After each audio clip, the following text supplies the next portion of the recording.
Hello, everyone, and welcome to another episode of the Media Magpie Podcast.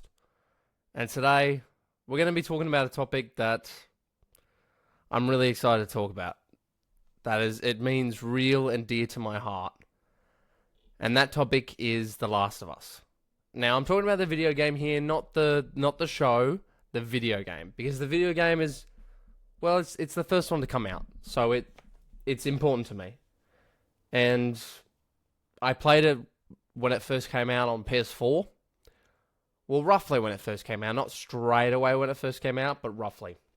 Which, yeah, might have not been the right age for it. But I can't remember exactly when I played it first time. It might have been a little bit later, but again, wasn't the exact right age. But nevertheless, I played it. And might I say, I loved it. I really, really loved it.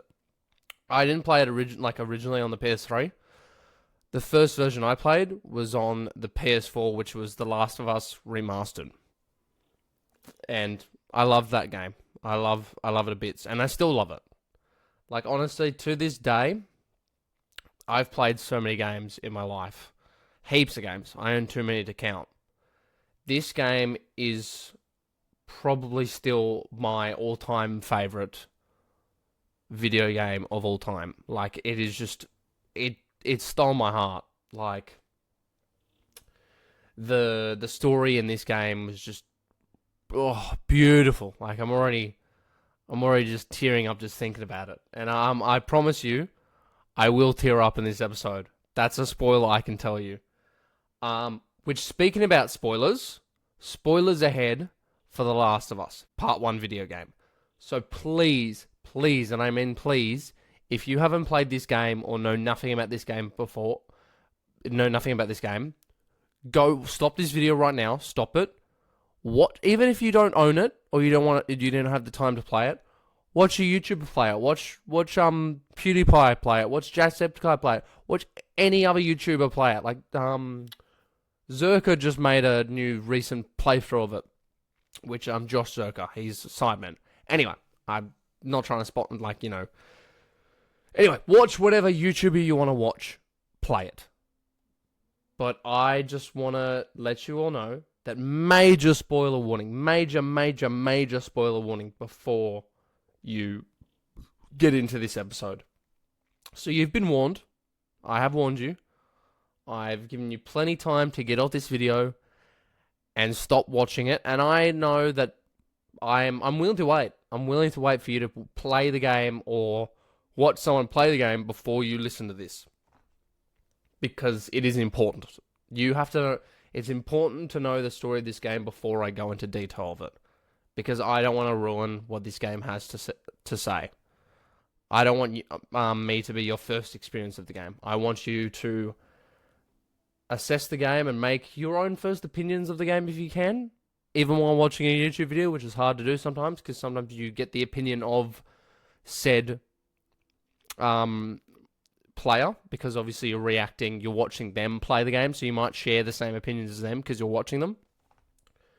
But sort of develop your own opinion about the game. Develop your own opinion if you can, and then when you're ready, come back to this. And hey, if you've done that, then welcome back. I welcome you back. Thank you for doing that. Thank you for playing or watching the game. I appreciate it. Now, it's time to get into it. So, the game came out in about 2013. So, the game's been out for about 11 years now. Yeah, 11 years now. Which is insane. Like, it's bloody insane. I remember when last year, when it was 10 years, and I was like, man, this game is 10 years old. That's amazing. So, even still to this day, it's an 11-year-old game, but it still means near and dear to my heart. Like, I mean, I even got, and Last of Us, well, it's part 2, but still, Last of Us Ellie pop vinyl, which I've literally gotten like a protective case box. So, it's usually just right over there, but I've got it on my desk for today. So, yeah. But yeah, so the game was made in 2013, and it was developed by a company called Naughty Dog, which Naughty Dog have done some really good games before. They did Uncharted, so the Uncharted series, that's what they worked on. They also worked on, what else did they work on? I'm trying to remember off the top of my head. Why can't I think of what they worked on? I'm trying to remember what they worked on, but I can't off the top of my head. Anyway, if you know what Naughty Dog's done, the work that they've done Uncharted, they've done Jak and Daxter, that's it. They've done good old Jak and Daxter, which is a nice set of games. So they've done a lot of, interesting games. And it's published by Sony because it's on PlayStation. So it's a Sony Computer Entertainment published game. So it was exclusively, originally, on PlayStation 3, PlayStation 4, and now it's also on PlayStation 5 because they remastered it. But it is also now, and I'm very happy to say, it is also now on PC. Which I'm very happy about, because I myself am a PC gamer now, mainly. Back then, when I first played it, I will admit, I was a PlayStation gamer. So, I am fortunate enough to I was a PlayStation gamer at the time and play it. But now I'm a PC gamer, and I'm so excited, and I mean so excited, when The Last of Us Part 2 comes to PC. Yeah, I'm keen. I mean, The Last of Us HBO series Season 2 will come out next year. And I believe, apparently, people have said they've already got it. Like, there's a leaker out there who has said that Naughty Dog have finished making the PC port for Last of Us Part 2. But they're leaving it, they're sitting on it, and I think they're sitting on it because, well, they're waiting for the release of the HBO show to then release it when that comes out, which is smart. It's very smart. It's smart on their behalf. So I get it. But let's get it. Enough of that, the show and all, and part 2. We're getting into part 1. We're talking about The Last of Us, the first one. So the main characters in this game are Joel and Ellie. As you can, for the viewers on YouTube, you can see Joel on my right, and then Ellie on my, Joel on my left, Ellie on my right. I don't know my lefts and rights. Anyway, so they are the two main protagonists in this game. People would say, yeah, they're the two main protagonists. So I don't want to say anything more than that. Actually, no, I will. If you've played the game, you should know. You play as both of them in the game. So if you've played the game, you know. And I obviously suggested you play it or watch someone play it before you get into this podcast.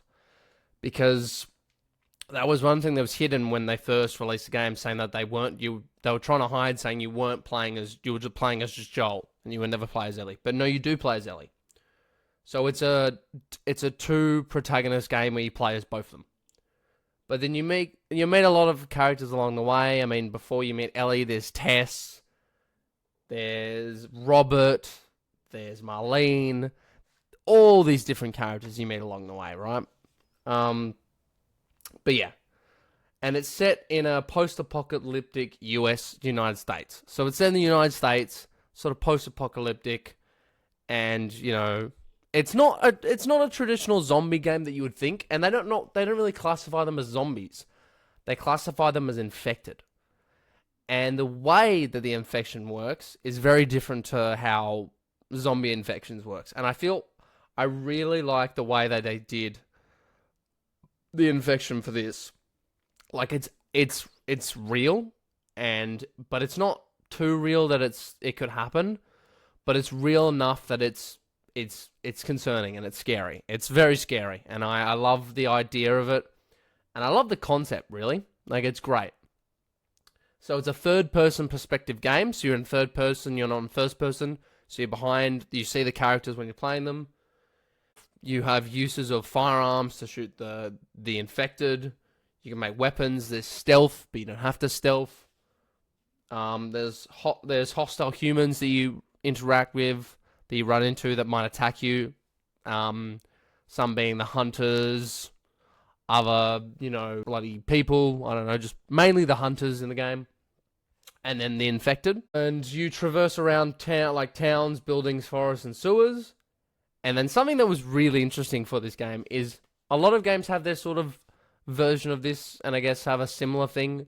But there was like a listening mode for locating enemies. So Joel could hear and locate people by tuning into his ears. And I don't know how he has that. Is he is he a Superman? Is he like Homelander or a Superman or something? Like, what the hell?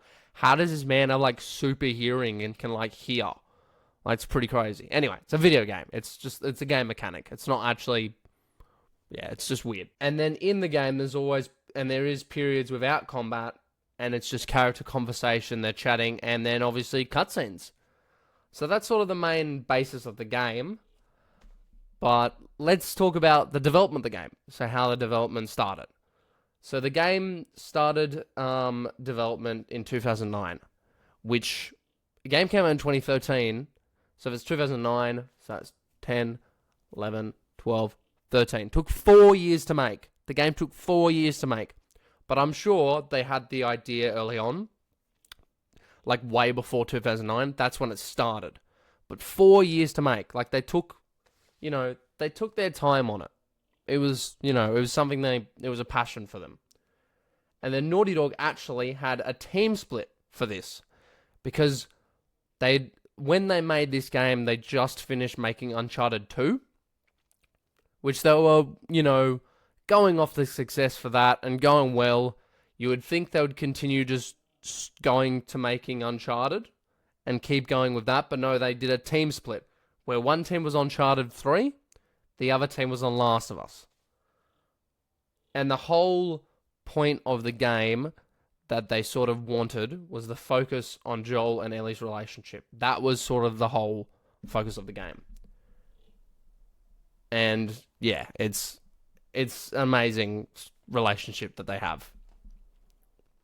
But yeah, the vision. So when they were creating the game, they really wanted there was a vision that they had across when making this game.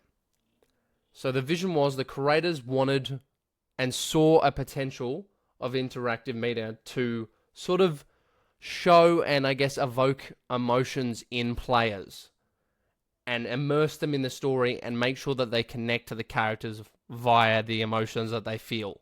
And then how the characters feel those emotions then get replicated by the player. And I feel that even from the very, very first scene of this game, where Joel loses his daughter, Sarah, from the get-go, I started to feel shivers. And I feel shivers just right now, just talking about it, right?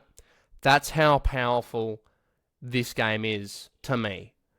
And I'm sure it was powerful to other people as well, that every time they see that scene with Joel and Sarah, they cry.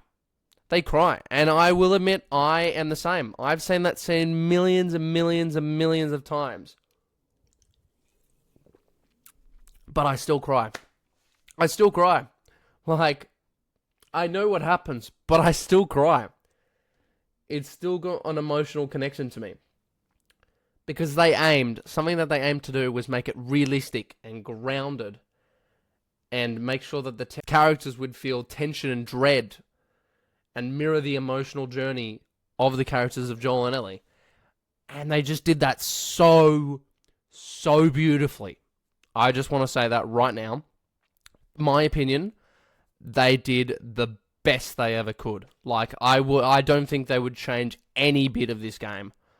Again, the reason why I say this is my favorite video game is because of how well this video game has done. Not just for me, but for so many other people.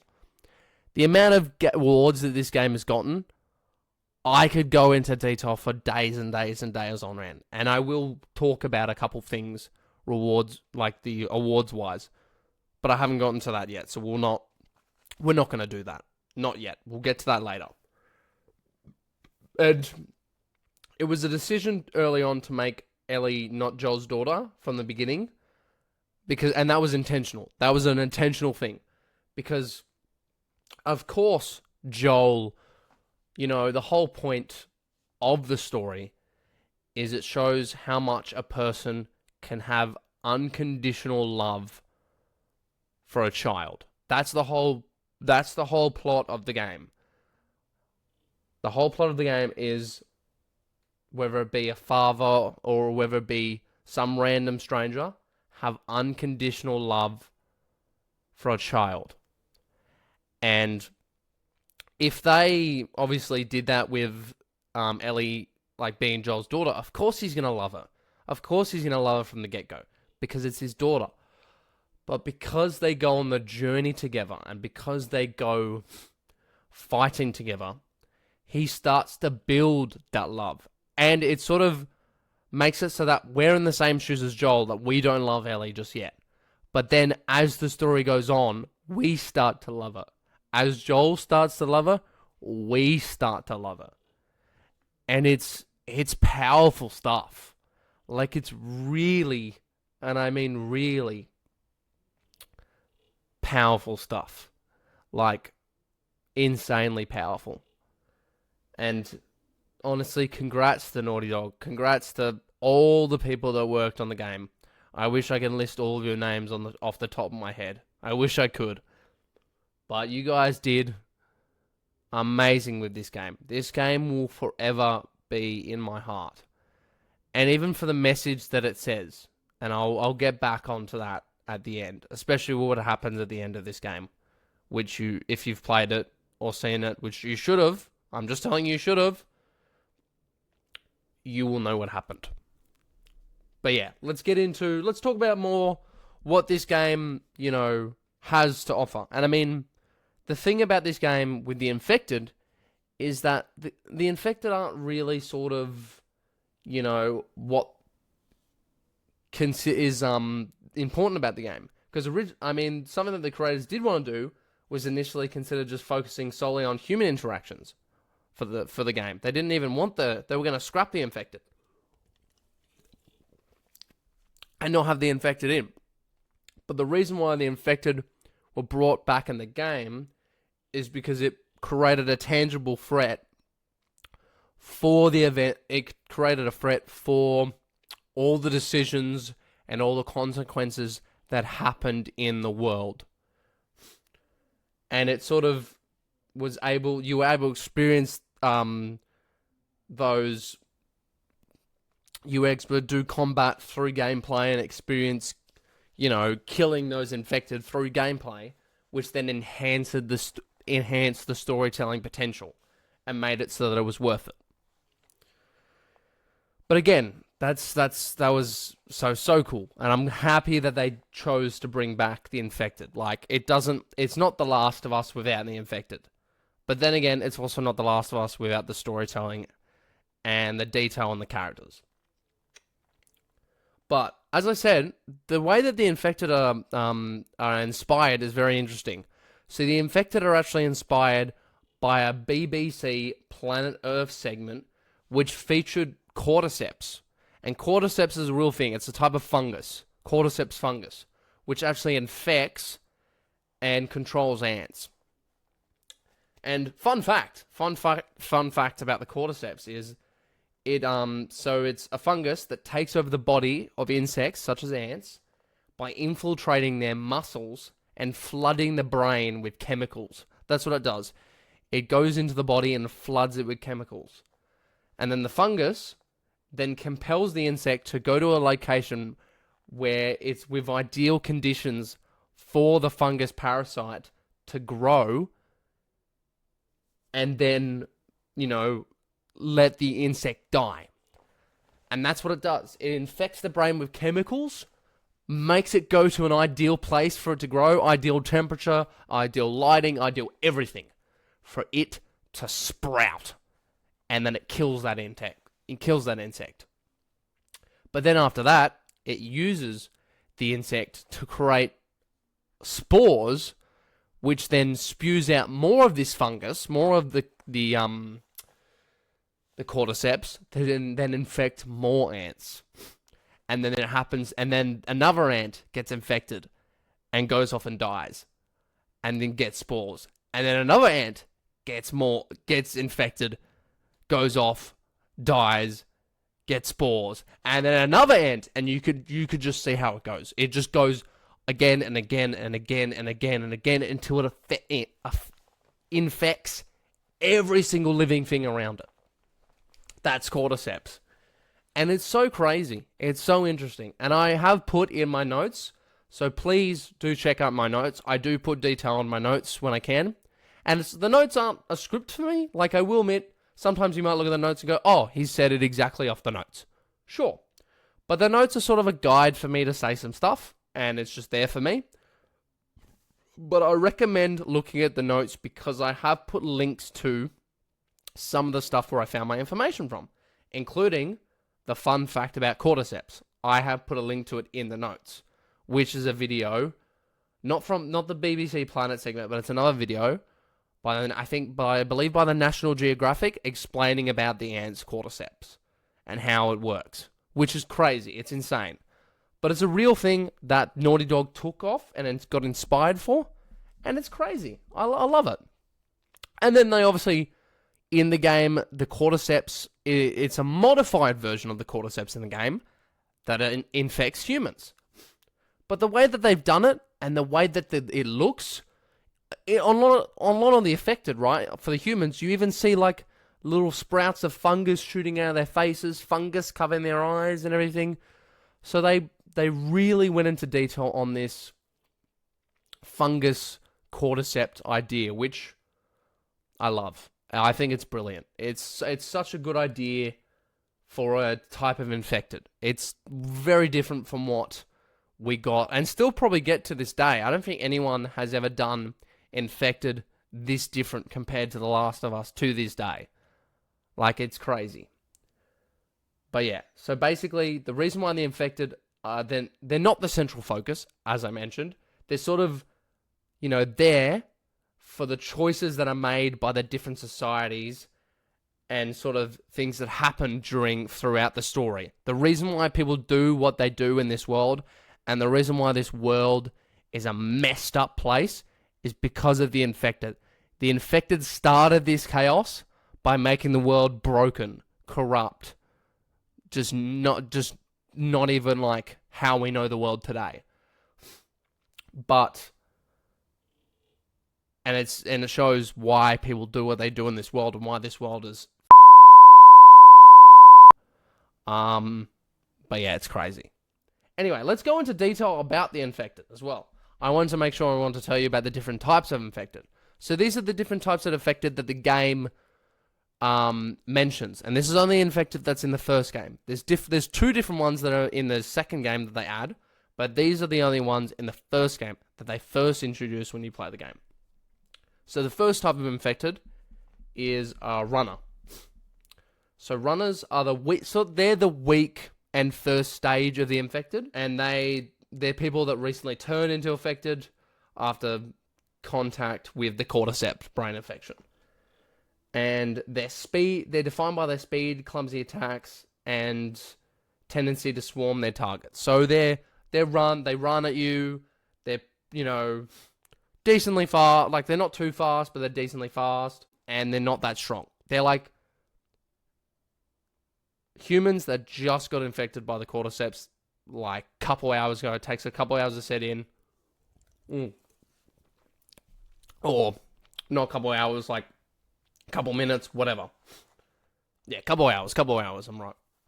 But this is them just getting infected by the cordyceps. Nothing else. So they're in the first stage and the weak stage. Then the second stage of the infected are the stalkers. Now, there's a reason why they're called stalkers, is because they stalk and they sort of stalk around you. There's a name for a lot of them, and the reasoning behind them. So the stalkers are the second stage of the infected. They take between 2 to 1 year to reach this stage after the exposure of the cordyceps. The stalkers have the vision and speed of the runners, but they have the sort of ferocity of a clicker, which we're going to get into what a clicker is after this, because clicker's the next one. The most notable physical trait that defines the stalkers, though, are the distant croaking noises they make. So they make a bit of croaking noises. So it starts to get real. Like the brain, the infection, the chemicals are starting to reach the brain, and they're starting to become less and less human. And there's no real logical thinking in this creature anymore. They're not human anymore. The cordyceps fungus is flooding the brain with chemicals and taking over. That's why it's making all these croaking sounds. It's not... There's no common sense in this creature anymore. And then the next one, the third stage of the infected in The Last of Us, is the clickers, which I mentioned. So they take and to get to the clicker stage, it takes about roughly a year to reach this stage after exposed to cordyceps. They have prolonged exposure to the fungus and now possess strength that significantly surpasses the average human. So these ones are strong. Like, these are stronger than the average human. Like, way, way strong. Clickers appear less human than runners and stalkers, with face that are completely split open and scarred by fungus developed from the infected brain. So they are the least human now. They are not human. You look at this thing and it's not human. It's got it's got fungus all over its face, split open like a mushroom, and it's covered. It is not human. This is the point where it's like all humanity is pretty much gone. The chemicals are fully flooded, and it is now a powerful machine. And all it wants to do is bite you and infect you. That's it. It just wants to make sure that you join its cause. All of them do. But this one, in particular, is very strong. And it's sort of a central starting point to the game of how the, infected are. And honestly, one of the probably most well-known infected for this game is the clickers. Because most notably their eyes are covered, which, due to the fungus, which leaves them completely blind. So they're blind. The person who is, now infected by this cordyceps, who is not there anymore, is now completely blind because the fungus covers its face. But because of that, in response to the blindness, the clickers develop a form of crude echolocation by producing rapid clicking, and croaking sounds, which is reason why they earn their name. The clicking sounds, it's bizarre. Something like that. And I remember when you first run into the clickers, when you would think you would hear clicking sounds in real life, you wouldn't be scared. You would be fine. You'd be alive.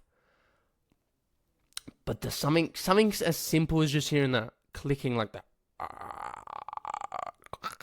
And hearing that, just hearing that sound, and then Joel, Ellie, well, mainly Joel and Tess freaking out when they first heard it, Ellie not knowing what it is. It's just a simple little it's a little simple sound, and once you get used to it, you understand. When you hear that sound, you're like, oh crap. Now it's time to get serious. Now it's time to lock in and make sure I do not die. Because if they grab you, you're dead. It doesn't matter. You have to shoot them in the head, which you have to shoot them twice, or you're dead. If you don't have a weapon to hit them, you're dead. They grab you, you're dead, you're bit, you're gone. And you start from the checkpoint. They're brutal. They are bloody brutal. So you don't want to mess with a clicker. If you run to a clicker, you either run, put it on fire, or shoot it. That's it. And then the final stage in this game, but then there's two more later on, but the fourth stage, and the most rarest and probably one of the most dangerous stages of the infected in The Last of Us, is the bloaters. Now the bloaters, these take about a few years to develop to reach this stage. So they've been infected for the cordyceps for a few years. This is not a fresh person, infected by cordyceps. This is few years worth of infection. And the bloaters are incredibly strong. Even stronger than the clickers, much stronger. And they're physically imposing infected, and they're covered by this thick fungus which acts as sort of armor plates that sort of shield them. So when you shoot them, they barely take any damage. The fungus is sort of armor plating things that protect them. That's what it is. So as such, the fungus growth forms large patches of tissue that protects it from and engulfs its entire body and protects it from anything. So the fungus is starting to you still see it in its face and you still see it sprouting out, but it's starting to get on the body and sort of protect it now. It's protecting its host. So the fungus is now using the host, but not only using the host and flooding it with chemicals, but now it's starting to protect the host, make sure it doesn't die, so that it can kill more and spread more of its infection. Which is bloody insane. And I've put photos in the notes, and it just looks amazing. It's nice to have the photos and know what I'm talking about and looking at the photos. But it also has these things on its body, which they chuck, and it's like spores. So like spore people, and if you're in that, you breathe the spore. Like it's sort of like spore. Well, it's not really spores, but it's like the dust, and it damages you. And if you breathe too much of that, you're dead. You're absolutely dead. So the infected in this game are very interesting. And again, the infected are not the main focus of this game, but the relationships between the characters and the storytelling between the characters. But again, the infected are used to show and be a reason of why the world is the way it is and why people have made the decisions that they've made. Anyway, so those are the infected. Now let's get into the nitty-gritty of the game development, which is the motion capture and animation. So in production, they used a combination of motion capture and video recording, like simultaneously at the same time. So the actors they had like these motion capture suits. They were like actually like performing like they were playing the game. They weren't just, reading off like a script in a booth and just talking. No, they were like reenacting. They were like motion capture, doing the T-pose as you do, motion capture, playing this game. They were like actually acting out the scenes. Like it was in drama school. They were acting it out. It was like they were little kids in a playground playing a story that they were telling and reenacting it. But except they were getting paid for it. So that's the cool thing. But the reason why they did this is because they want to ensure that it was that it was a realistic result from what they got from it, but that it was also very authentic and that it looked real and it felt real. Because if they just did the motion capture and then on the side had them in a booth talking over it, it wouldn't feel as raw as it did when they're actually simultaneously doing the motion capture and getting the recordings.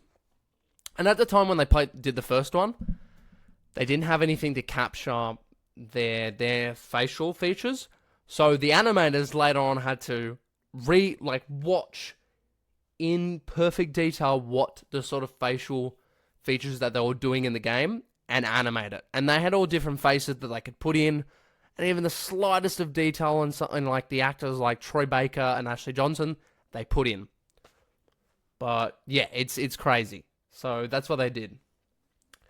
And the motion capture also just allowed, for improvisation, sort of. And again, as I said, capturing those subtle things in the actor's performance. The subtle, winks or subtle, like chuck smirks or anything subtle. Which then were enhanced and cleaned up, as I said, by the animation team. And then made it look really good in the game-wise. And the animation for the characters like Ellie were crucial for conveying the relationships and dynamics, which I felt was very important in this game, because when you first meet Ellie, you can see she's something that the animation did and something that was in the game. When you're playing, you see that she starts off very distant from you, that she's away from you. She's sort of crossing her arm like she doesn't want to be here or anything. And even the way she reacts when she talks to you. So it's very well done with how it shows that she doesn't want to be there. She doesn't like you. She's only doing this because she has to get smuggled, and you have a job to do to smuggle her. So that's why she's there, realistically. Because she is important for some unknown reason that Joel doesn't know until he finds out later on. But yeah. And then the process, again, as I said, involved capturing body movement and then, separating it with the animating, the facial features, and sort of making sure that it looks exactly like how the actors performed it on stage when they did the motion capture. And it's insane. It's really insane.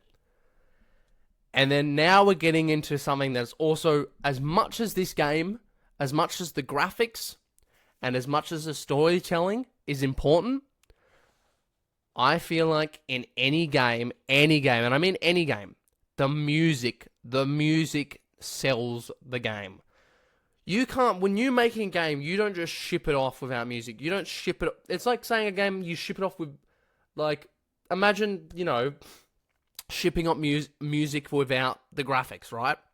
It just doesn't exist. So it works both ways. If you ship out a game with music and no graphics, it looks crap. If you ship out a game with no graphics and just music, again, crap. I don't know if I said that twice. I think I might have. Anyway, you get the point. And the music is just as important as everything that I've just talked about. It is, and honestly, I'm a big music person. I love music. And I will say, while making this podcast and writing the notes and everything, and even just going to bed, these past couple of weeks I've been listening to the Last of Us soundtrack. And the guy who made it, Gustavo Santaolalla, I've butchered his last name, but Gustavo, oh, what beautiful sounding music. Like, it's insane. And it's funny, because if you go and watch the Grounded documentary that was made for this, for The Last of Us, showing in detail of how they made the game, they actually made the music very early on. Like, they made the music before they actually started working on the game. So they had the music there ready, which sort of actually helped sort of develop what they were going to do story-wise by using this music. And it was sort of very inspirational for the game as well, which I think is the right way to do it. If you have your music early on and your music ready to go, you can sort of base your game around the music, which is what Naughty Dog did. And by God, they did the right thing by doing that. Like, that's insane. They did that, and it was great. Just seeing that and hearing that, and watching it again, because I've seen The Grounded already when it first came out, seen the Grounded documentary, but watching it again and knowing that they did that, it just shows that they did the right thing. And well done to them. Well done. And I remember when they said they were going for the music about this game, they saw that they had a lot of stuff from Gustavo, and they're like, we need to get this guy. We need to get him to compose our soundtrack. So they got him, and Gustavo used a lot of unique instruments and recording techniques, which use PVC pipes, which are like pipes that you just like normal pipes, like these just long pipes that might be in construction sites or whatever. And he even recorded, because they had a setup, where he recorded in bathroom. He might have recorded some things in the bathroom, in the kitchen. Like, it's insane. It's quite interesting to know that he did some of that stuff using PVC pipes. Just pipes. Like crazy. Yeah, so Gustavo, well done to you. Like, well played. You made an amazing soundtrack. Something that I still listen to without even playing the game. I just listen to, on my own and just listen to it. And it's great. And I love it. It's such an amazing soundtrack. Good stuff. And then going back to The Infected, in regards to the sound design from The Infected, something that Naughty Dog really wanted to avoid was that they wanted to avoid sort of animal sounds when it came to The Infected. They didn't really want anything that was related to animals. They wanted it to sound like, more human, but not too human. Like, not too human sounding. And they achieved this by sort of getting voice actors from Misty Lee and Phil alongside with sort of mouth noises. And that's sort of how they blended and made sounds for The Infected, which was insane, which is so good. So good. And then as well, for the sounds in the game, the sound designers utilized a sort of suitcase synth. I think it's synth. I might be butchering that word. But they use that to create realistic sound effects, such as wind, sirens, to sort of enhance the immersive experience. They used a sort of suitcase thingy, which again will be in the link to my notes, so then you know what I'm talking. Please have a look at the notes so you know what I'm talking about. And they used that to make wind sounds and alarm sounds. I remember first watching that, and I completely forgot about that.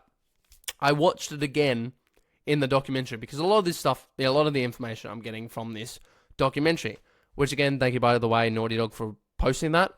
I wouldn't have the information I have for this podcast without that documentary. But yeah, so I was watching that and I was like, that's insane. That's so cool. They actually like made sounds using this little suitcase device. Like, how cool is that?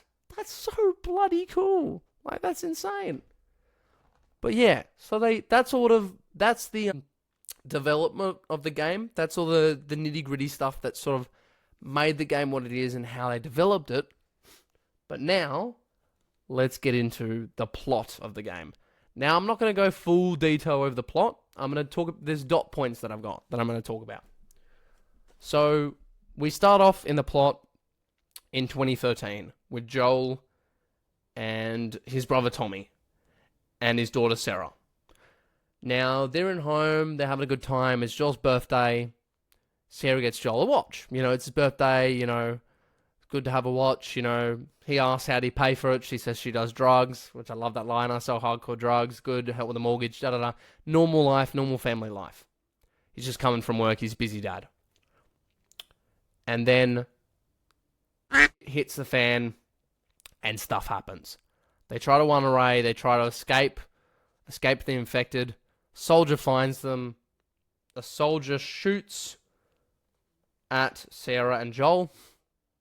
And then the scene that always gives me chills and always makes me cry every time I see it, and by God, even makes me cry when I think of it, is when Sarah dies in Joel's arms. And he's just holding her there. And he's like, Sarah, and she's gone. And I remember the scene, they had to actually, funnily enough, for that, I want to mention, they had to reshoot that scene again after doing it because the actor Troy Baker, who plays Joel, which he's such an amazing dude and such a brilliant actor, and I am so happy to, and I'm so blessed that I have met him, because funnily enough, he came to Australia last year for the South by Southwest to do a thing for Stray Gods, which is a game, which is nearly a year since he was in Australia.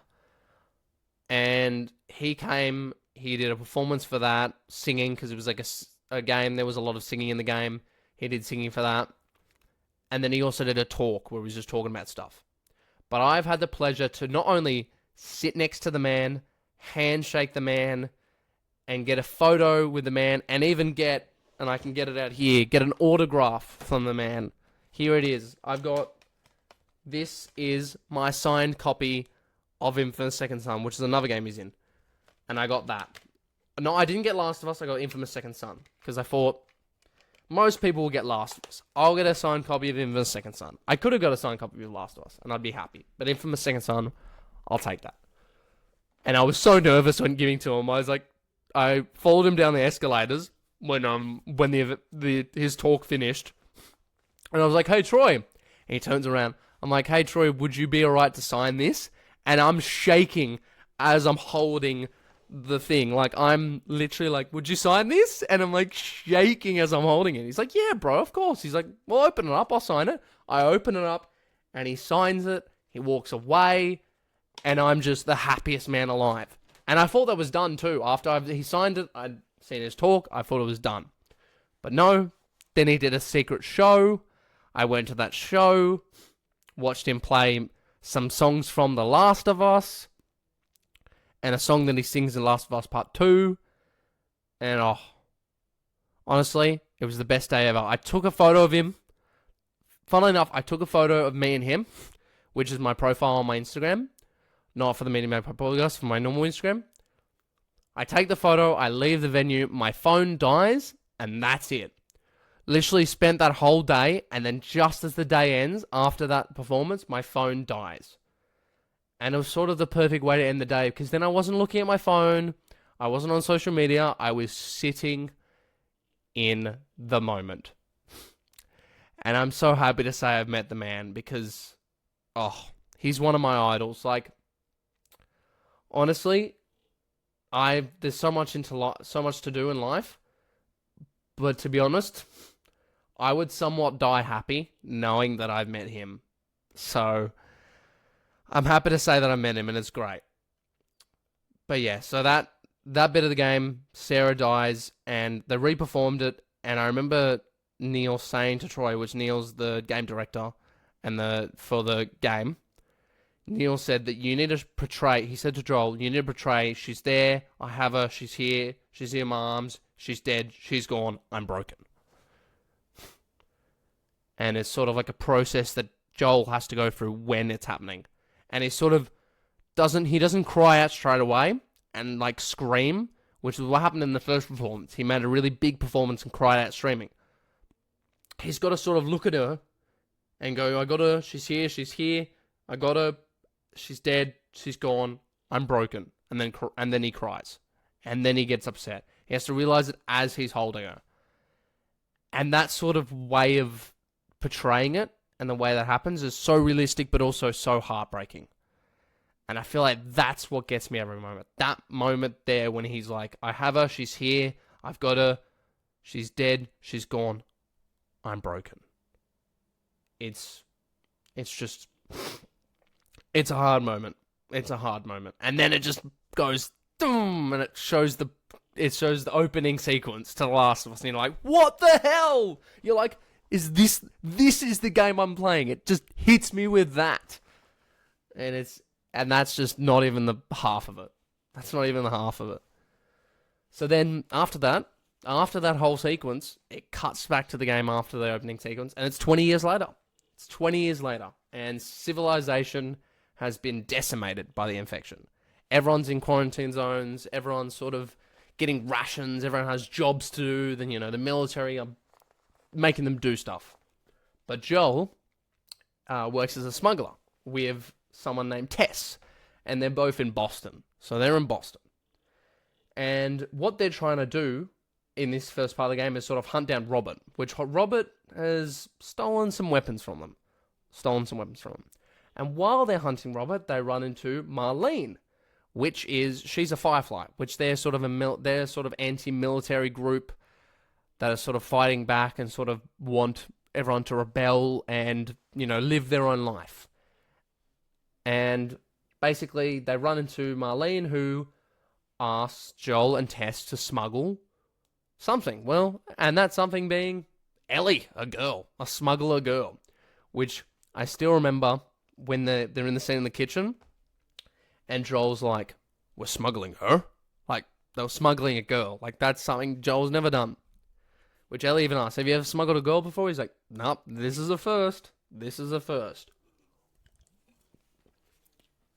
And so they had to sort of help Marlene.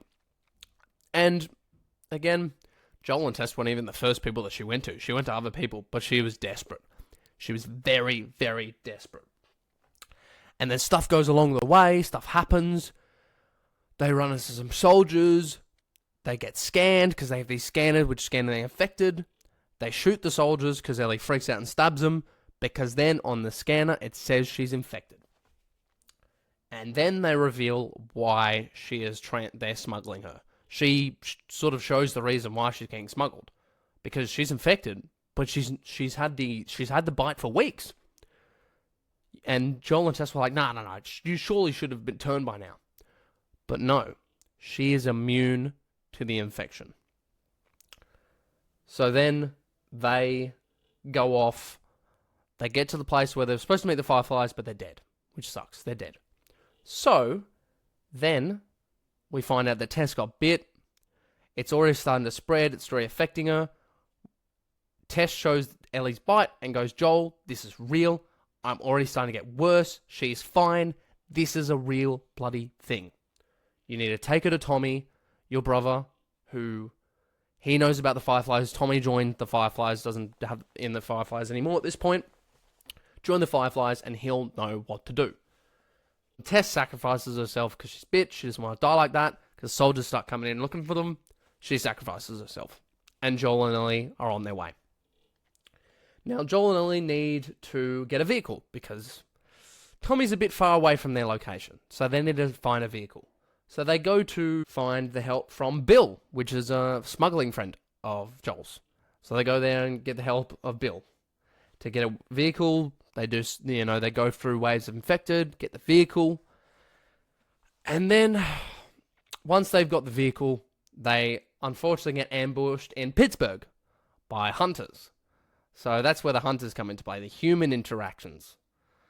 And Joel knows that they're hunters because he says, Ellie asks her, how do you know they were going to attack us? And Joel says, I've been on both sides. So Joel's been in this world long enough to know that there's good and evil in this world, and he's done both. He has done the bad. And he, honestly, as much as we love Joel in this game, and as much as people love Joel, he's a bad person. He's a bad person. But look, again, everyone does some bad shit here and there.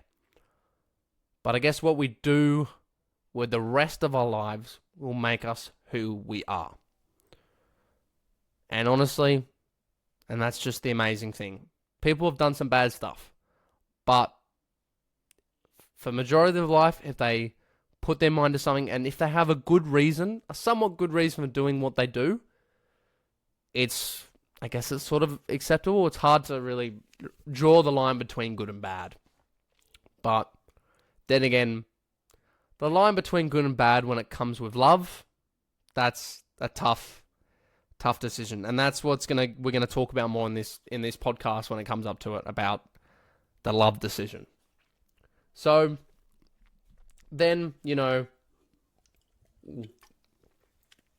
they run into two brothers while they're in the Pittsburgh. When they're trying to escape Pittsburgh from the hunters, they run to Henry and Sam, which Sam is a little kid who, it's good to have, Sam was excited that Ellie was there because he could be a kid again and sort of chat.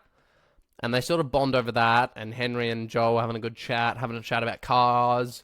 Vroom, vroom, vroom, vroom. and then having a good chat about that, and then going to sleep. But then, sad enough, the next day, Sam was infected, and the tragic outcome is Henry had to shoot him, and then he shot himself. So they're gone. They're dead. But they escape Pittsburgh. They do the thing. They escaped when they did that, and they were safe. And then it comes to Joel and Ellie, back again on their own, have to find Tommy. So they go off. They find Tommy in Jackson, which is in a fortified settlement, which is near a hydro dam. With Tommy now has a wife. He found a wife, Maria. He has found himself a wife in the infected apocalypse. Good on him. Good on the man. Good on him. So, then he tells Tommy, the reason why I'm here, Tommy, and the reason why I found you when they get there is that I need you to take care of this girl and take her to the Fireflies. I need you to take her off my hands. That is what I need you to do. Take her off my hands. Tommy says no, he's not doing that. I'm not doing that. I've done so many things for you. I was a hunter with you, and Joel says, you survived because of me. And I love the performance by Troy Baker in this game. It's amazing. You survived because of me. And Tommy goes, was it worth it? Was it worth all the stuff that I did to survive? No. I still have nightmares from it. It was not worth the stuff that we did. I may have survived, but realistically, some part of me didn't. And that's so powerful. So powerful. But yeah. So then they get attacked by bandits or the hunters in the dam. And then Tommy sees how much Ellie is important to Joel, or how much this girl is important. And then Tommy goes, crap. and then explains to Maria what he has to do. Maria's not happy with what Joel's making him do. Ellie's upset. Ellie runs off because of, Joel's ditching her. And Ellie runs off. And this is one of my favorite scenes as well, is when you find Ellie in the house and Ellie's reading a girl's diary. Now, the thing about Ellie is, for the whole game, she's never experienced the world post the apocalypse. Like, before the apocalypse. Not post, sorry. Before the apocalypse. Pre-apocalypse. She's lived in a world that's just the infection. That's all she knows. And funnily enough, before even meeting Joel, most of her life has been behind walls in Boston. She's never left Boston. She's never seen the outside. She's never seen grass. She's never walked in a forest. So all this stuff that's happening is new to her. And then when she goes inside this house and reads this journal, she looks at it and she's reading a girl's journal and she goes, is this the stuff they had to worry about? Boys, movies, clothes. And it's sort of just taking the piss of, how life is for us, for our first world problems, that realistically, why do we worry about that stuff? It's just life. It's what it is. I mean, it happens. I'm not saying we shouldn't worry about it, but, in a scenario where infection happens, all that stuff that we realistically worry about are pretty small. They're called first world problems for a reason, because they're not really, they're important, but they're not something to stress about. And then Ellie goes, is this really what young women had to worry about? Like, and it's just bizarre to her. She's like thrown away by it. And then she has the conversation with Joel when they're talking about how Joel was going to let Tommy take her, and she goes, and this is the line, and I'm trying to remember the line off the top of my head exactly, because it's a very important line. But yeah, it's a very important scene, and he goes, I'm not her, to Joel, because he knows about Sarah. Like, Ellie knows about Sarah, what happened to Sarah for Joel's daughter. And he goes, what? And then she goes, I'm not your daughter, I'm not someone who can die, I can protect myself. And then Joel is like, you're treading on mighty thin ice here, you are in big trouble, don't talk about this. And Ellie's like, people have died and left me. Everyone, fucking except for you. And she shoves him, which is something that Ashley Johnson added to the character. Ashley Johnson added a lot to the character. She's the person that voiced Ellie. She had a lot of the comedy and humor to Ellie that realistically Naughty Dog, Neil, and all the other people didn't even know that Ellie needed, but Ellie needed it. But Ellie had it and she got it and needed it. And even the scenes where Ellie fights back and sort of fights for herself, that was all Ashley telling, well, what happens if I do that? What happens if I fight back? And that just shows the power that not even females, but young people can have. And it's crazy. And it's a very powerful thing to have in a video game, that the women aren't the stereotypical damsel in distress and need help from a man. No, they can fight back. But even the comedic timing and just the comedy from Ashley, it wasn't even scripted that she would push Joel, but she felt that she needed to add that. And it was beautiful. It shows how much pain and emotion there is in Ellie with this interaction with Joel. And then after that, they sort of go, okay, well, there's hunters, there's bandits, we got to sort of, talk about it later, let's go attack them. They attack them, they kill them, they go back to the settlement in Jackson, and Joel says, look, all right, Tommy, I'm taking her. He's like, Tommy, and then Tommy's like, no, you sure, man? I can take her. And then Joel's like, no, I made up my mind, I'm taking her. Just tell me where we need to go, and I'll do it. So then they find out that the Fireflies have moved to Salt Lake City. So they got to go all the way to Salt Lake City in Utah. So that's where they're going. And now here's the interesting bit. It gets to winter. So it's winter now. And Joel and Ellie have sheltered in the mountains. Now, before they while they're on the journey to get to Salt Lake City, before they get into the winter, they got attacked by bandits, and Joel fell on a pipe, which he falls right into, and it shoots right into him. And he has got a massive hole in his body. He is bleeding. He is critically injured. And Ellie has to take care of him. And this is the point when we play as Ellie in the game. And Ellie has to take care of him, get food, get medicine, do all that. Now, while Ellie is doing all that, she encounters two people named David and James, which David is voiced by Nolan North, who voiced Nathan Drake in Uncharted. So he's done work for Naughty Dog before, but no one can tell it was him. He wanted to make sure that when he was playing the character and he was voicing the character, that no one would think, this is Nathan Drake. So you can't tell. And I was even surprised when I heard this was Nolan North. I'm like, Jesus, that's insane. Like, the voice he did on that was creepy as hell. Anyway, so she sort of, trades with them to get some medicine and get some help. And then David sort of captures her and tracks her down. And then Ellie sort of realizes that David's he's a cannibal. He's killed.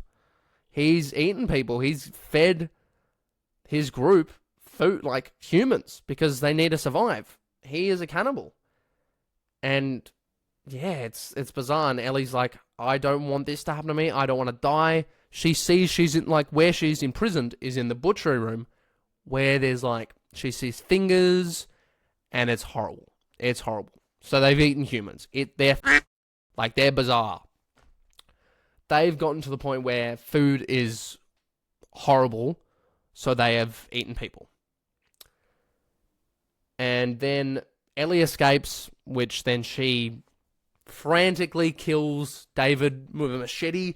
She's killing him because David was a bit, predatorial against Ellie. And that was scary for Ellie, to have an experience of someone being predatorial over. And it was, if she stayed in prison for longer, who knows what could have happened? It's crazy. Who knows what could have happened? And then Joel finds her, killing David. She freaks out. Joel's like, "Oh, it's okay. It's me."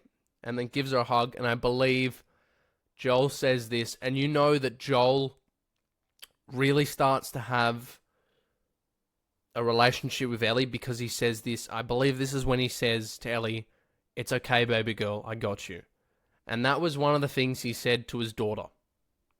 He called his daughter baby girl. And, who wouldn't? It was his baby girl. But now he started to develop his feelings for Ellie. And now it's called Ellie baby girl. And, just the relationship that Joel has for Ellie and the relationship you build with Joel in this game, it melts my heart. And it's...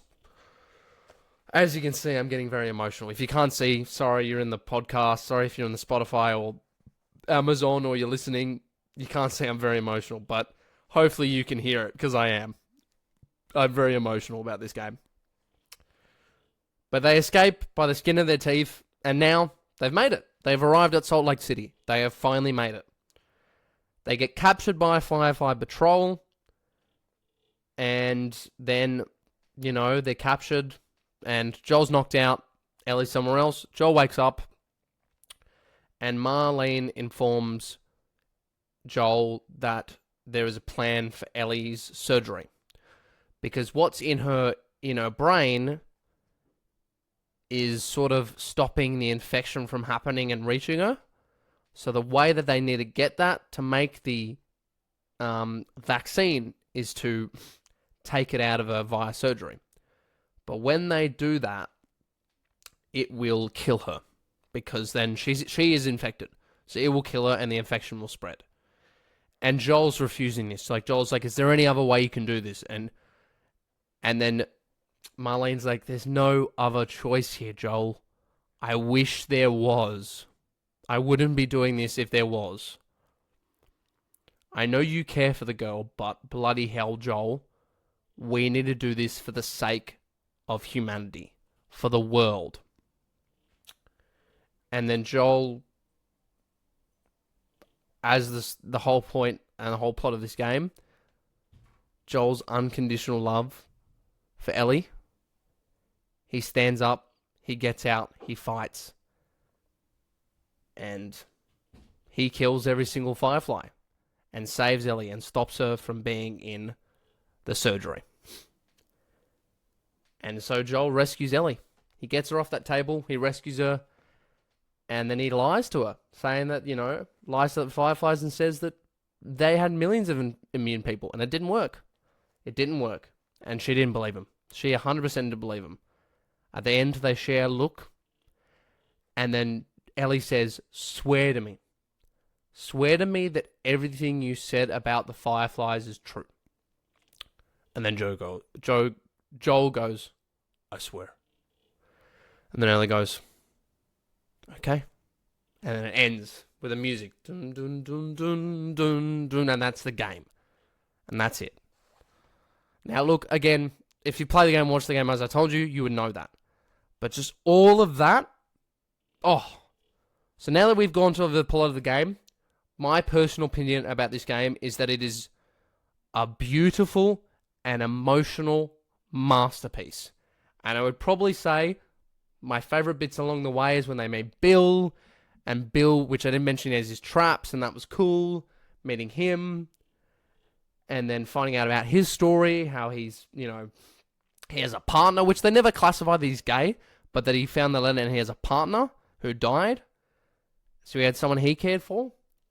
And then meeting up with Tommy, and then Tommy has a wife, and then, Joel sort of slowly developing that relationship with Ellie, and you can sort of see it while you play the game.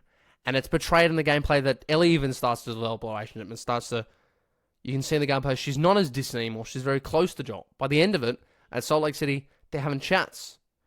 She's very close to him when they're walking around. They're not distant anymore.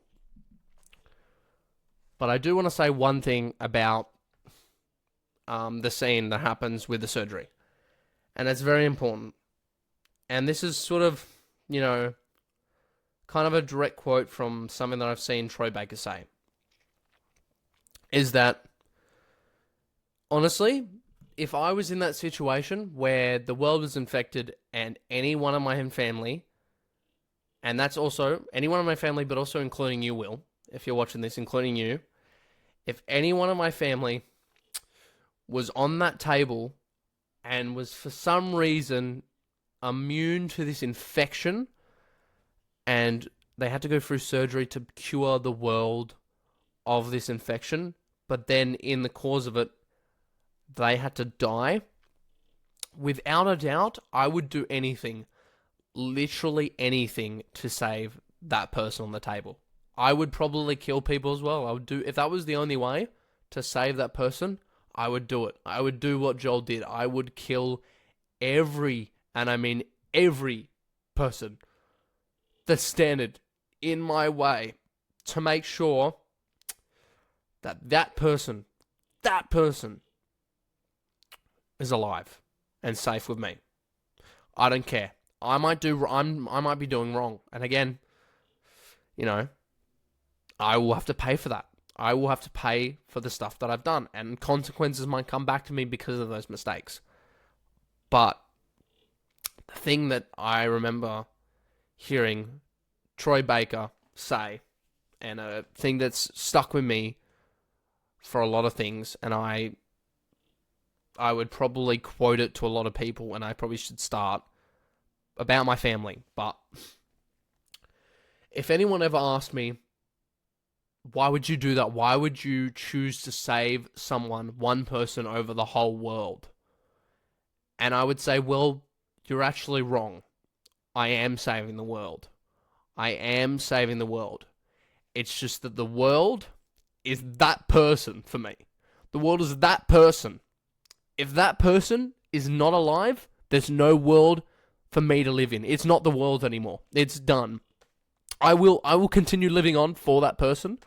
But if I had a chance to make sure that person is still alive, I would take it. No questions asked. I would spring into action. I would take it. The world is not the world without the people you make in it. And it is very important that you have people that make you feel alive and give you love, because they will take care of you and you will take care of them. And the thing is, you will do anything for them. And I know, and I am 100% saying for a fact, I will do anything for my family. And that includes you, Will, as well. Because I got a mate, Will, includes him. He's family to me, for sure. But I would do anything for my family. God. I knew I'd get emotional at this bit. So, but yeah, it's very important to me that my family's safe, because the world, as I said again, is not the world without my family. So, I get why Joel did what he did, you know? I get it.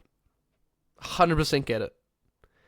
I feel like it's not the right answer, but it's also technically not the wrong answer. It's very human. Very human. But yeah, it's such a good game, and it means near and dear to my heart. I love it. But that's sort of the plot of the game. Now let's talk about sort of, you know, the other stuff about it. So again, this game came out in 2013, in June, for PlayStation 3. It was critically acclaimed for its narrative, its gameplay, its visuals, sound design, score, characters, and everything. And for sales-wise, it actually it got 1.3 million units sold in the first week of its development. That's insane. Like, that's crazy. That is crazy. And as of by April 2018, it had sold 17 million copies. 17 million. I don't know how much it's sold now. Probably so much more. But by April 2018, it sold 17 million copies. Like, that's insane. That's crazy. Like, this game has sold millions. And it has also won Game of the Year awards, including the year that it was the year that it was the game. It won Game of the Year, and it is recognized as one of the greatest video games ever made, which I, again, agree with. It is definitely one of the greatest video games ever made. And it was universally acclaimed on Metacritic. It's the fifth highest rated PlayStation game on Metacritic. It's praised for its character development and its depiction of female characters and even LGBT characters. And it's just, and by Eurogame, it is a beacon of hope for the survival horror genre. It's something that, you know, hadn't been seen at the time, and it was crazy for a survival horror game. And some other person said it's sort of Naughty Dog's finest moment, and it's great. But yeah, it's also, you know, there's so much about it that people talk about, and people praise this game. They've really praised it. And I love it. And then another thing about the game is that after it came out, they actually released a DLC for it, for the first one, which was a prequel. It's a DLC, it's like before the events of Last of Us, which goes into detail of Ellie more. And it's the story of The Last of Us Left Behind, which is a single-player campaign, which, with two storylines, which is after the prologue and before the winter chapter. So, it is in the events before the whole thing of The Last of Us, and it's before the winter chapter bit. And it was released on the 14th of February 2014 as a DLC, and then May 12th, 2015 as a standalone, which I don't know why you would play it standalone. You would obviously play as a DLC, but they made that. So that was cool, and I think I would have to make a whole nother episode talking about the DLC. It wouldn't be a long episode, but it would be interesting. And I think I will make an episode about the DLC. Not soon, but definitely sometime down the line. And then again, as I said, they remade the game, so they did The Last of Us Remastered, which was released on PlayStation 4 in July 2014. And then they released The Last of Us Part 1, which was in September 2022 for PS5 and March 2023 for Windows, for PC. And then they've also made comic books, like there's a obviously television show adapted by HBO. There's a tabletop game. There's a lot of different mediums that they have done for this game. So it's very well known, it's very loved, and it's very appreciated. Now, I guess that sort of concludes the whole thing of The Last of Us, really. That's sort of all I have to talk about. But I do want to summarize sort of the key points of what the game's about. So the main whole vision, or the reason why Naughty Dog made The Last of Us, is because the whole vision of the game was to show the unconditional love a man can have for a child. And might I say that Naughty Dog captures that in a brilliantly emotional, grounded, realistic way that is beautiful and amazing at the same time that I praise it to all glory. It is, as I say, I don't put lightly, my favorite game of all time. And I don't know if any game will ever change that. I don't think there's going to be any game that comes in this game's way and changes that. I've played so many games, and I mean so many games during my life. But nothing compares to this game. Nothing. It is just mind-blowing. And I will take, like, honestly, all the people that worked on this game in Naughty Dog, I praise you, I thank you, you are beautiful people, and the hard work and dedication you put in this game, it really shows. It really shows. But this game is just, it's great. And I invite you all to sort of, play this game if you haven't played it. I don't know why you're still here. I don't know why you've listened to this podcast if you haven't played it. But, just really enjoy the game if you haven't played it, which I'm assuming you've played it by now. Don't tell me you haven't. If you haven't, that's annoying. But if there's anyone who hasn't played this game and you know of them, please inform of this game. Buy the game for them if you will. It's on PC now. If they have PlayStation, get on PlayStation. For Xbox, screw them. They're on the wrong platform. No, I won't do that. There's a lot of good Xbox games, I can admit. But you can't play this classic if you're on Xbox. So you clearly picked. But you're at a bit of a disadvantage there, in my opinion. Anyway, I'm a bit biased. But yeah, it's one of those games that will always be real and dear to my heart. It will never leave. It will be there till the day I die. But yeah, that's been the episode for today. I hope you've all enjoyed. If you're watching the YouTube video, I hope you subscribe. I hope you like. I hope you write a nice, really comment. Maybe comment, talk about. Maybe how about everyone comment about their favorite part in The Last of Us. I like to hear some feedback of your favorite bits. And if you're listening on on Spotify, please follow the Spotify. If you listen on Amazon, please follow. If you listen on Apple, same thing, follow. And yeah, maybe if you could spread this around to your friends and just sort of tell them about, if anyone's interested, that might be interested about this sort of thing, please spread it around. And on the day of me recording this, it's not the day, but as I release this, I want to announce that it is on a certain day, and the reason why I've released it on this day for a reason is because it is Last of Us Day. So to everyone listening on today, happy Last of Us Day, everyone. Thank you for listening, and I hope you enjoyed, and I hope to see you guys, or, hope you enjoy it so much that you come for the next one. So, yeah. Toodles.